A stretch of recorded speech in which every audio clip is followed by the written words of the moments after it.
selamat datang di Qatar. Saya dosen di sini di salah satu universitas di Education City, di Northwestern University in Qatar. Itu kampusnya bersebelahan dengan HBK, College of Islamic Studies. Sudah 4 tahun di sini, hampir 4,5 tahun sejak Agustus 2015. Sebelumnya saya lama di Amerika Serikat dari S1, bahkan dari SMA. Dari SMA pas 11 sampai S3 saya di Amerika Serikat. Waktu itu mengikuti orang tua. Orang tua saya, bapak saya dari Kalimantan Barat. Jadi ada koneksi. Bapaknya anak satu pulau. Ibu saya dari Sumatera Barat, dari pulau yang lain. Mereka ketemu di Jakarta, saya lahir di Jakarta. Saya sudah berkeluarga, istri saya setengah Bali, setengah Bandung. Pokoknya mix lah, ada keturunan Chinese juga. Jadi putri kami 2 orang itu udah se-Indonesia gitu ya.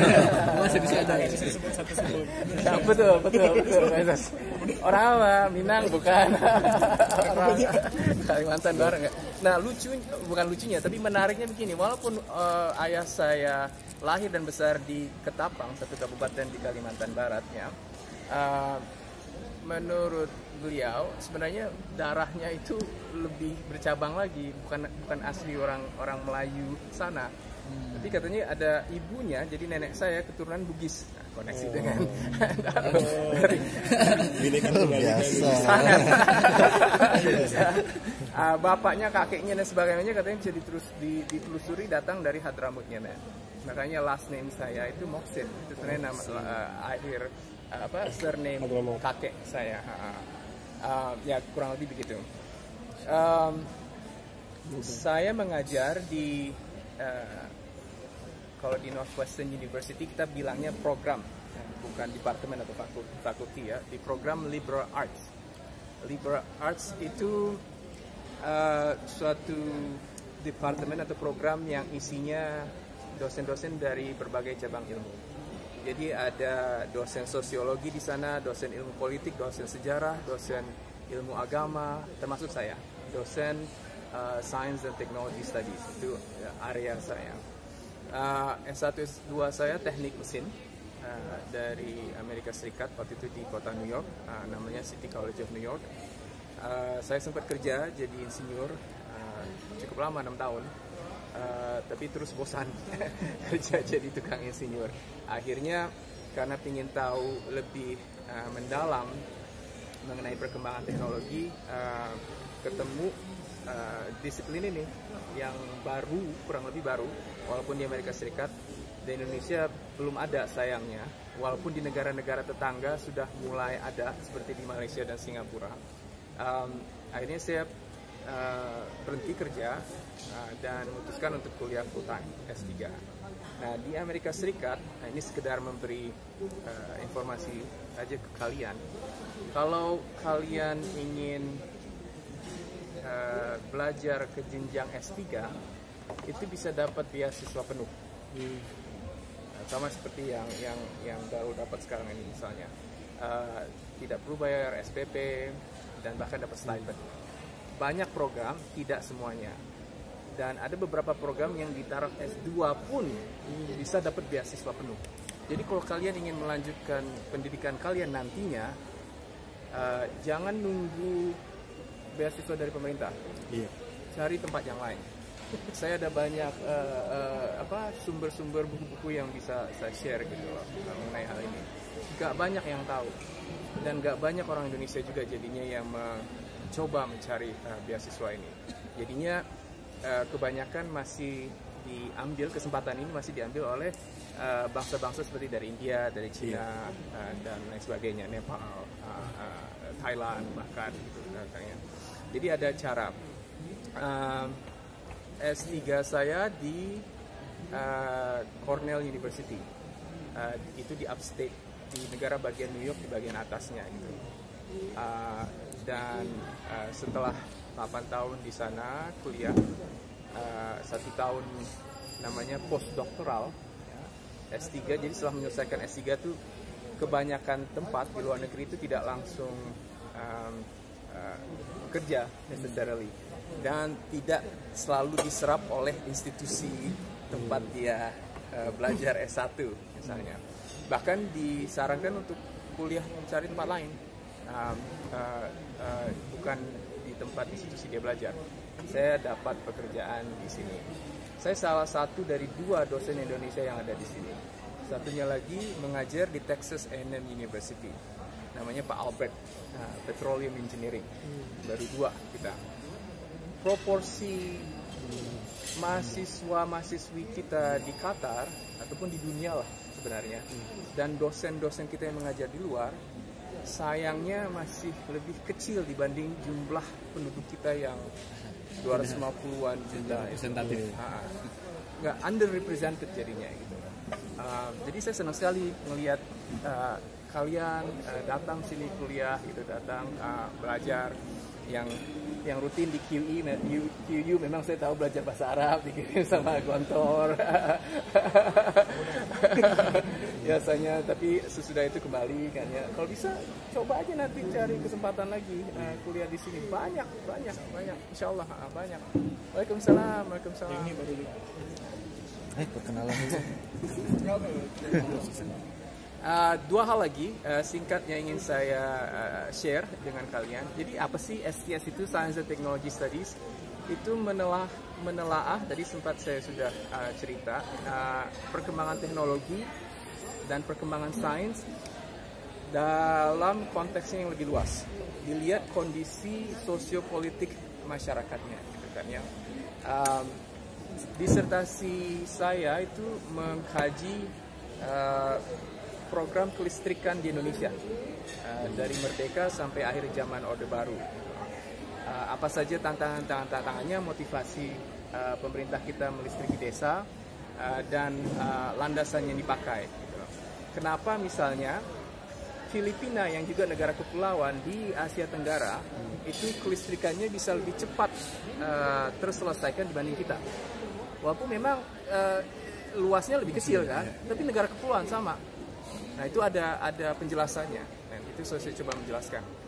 Berhubungan dengan itu saya juga punya ketertarikan yang tinggi sekali tentang sejarah sains, sejarah teknologi di seluruh dunia dalam periode manapun juga, tapi terutama sejak mengajar di Qatar ini di zaman peradaban Islam. Nah, itu yang setelah banyak buku-buku yang sudah saya baca, pakai juga di kelas untuk hal ini. Tapi ketika saya baca-baca buku ini, mengajarkannya di kelas, yang saya lihat itu ada masih banyak manuskrip dalam bahasa Arab yang ditulis oleh ilmuwan-ilmuwan Arab ini yang berada di perpustakaan di Eropa dan Amerika Utara. Belum dilihat sama siapapun juga. Belum ada yang mau mengkaji. Jadi masih terarsip berdebu aja di sana gitu loh. Masih banyak karena ilmuwannya kita masih kurang. Ilmuwan yang ingin mempelajari itu. Justru jadinya ilmuwan-ilmuwan barat istilahnya yang mengkaji itu. Siapa tadi namanya? Faros lihat sendiri kan waktu tentang Ibrahim Arzakal itu. Yang bicara siapa? 2 dosen wanita Spanyol, ya kan? Yang mengkaji tentang Ibrahim Zarqali. Kenapa? Karena itu bagian dari warisan mereka sekarang ini gitu loh. Nah kita masih kurang gitu. Karena saya bidangnya STS, jadi bukan murni sejarah sains atau sejarah teknologi, saya juga menelaah masalah kontemporer tentang sains dan teknologi. Baru-baru ini saya mendapatkan hibah grant dari Qatar National Research Fund. Ya, jadi di Qatar ini ada badan yang memberikan dana setiap tahunnya, namanya Qatar National Research Fund. Kalau di Amerika Serikat itu namanya NSF, National Science Fund. Di Indonesia apa? Sebenarnya kita punya namanya DP, Dana Ilmu Pengetahuan Indonesia. Diluncurkan tahun 2016 tapi lagi mandek sekarang ini. Sayangnya. Banyaklah alasannya. Banyaklah alasannya. Tapi konsepnya begini. QNRF, Qatar National Research Fund, itu setiap tahun meminta proposal riset, ya, proposal penelitian dari siapa saja, seluruh peneliti yang ada di Qatar ini. Saya mau meneliti ini seberapa lama dan melibatkan orang-orang begini, memerlukan dana sekian. Nah, proposal ini diterima oleh QNRF dan dikirim ke ilmuwan-ilmuwan yang lain untuk dibaca, peer review istilahnya, peer review.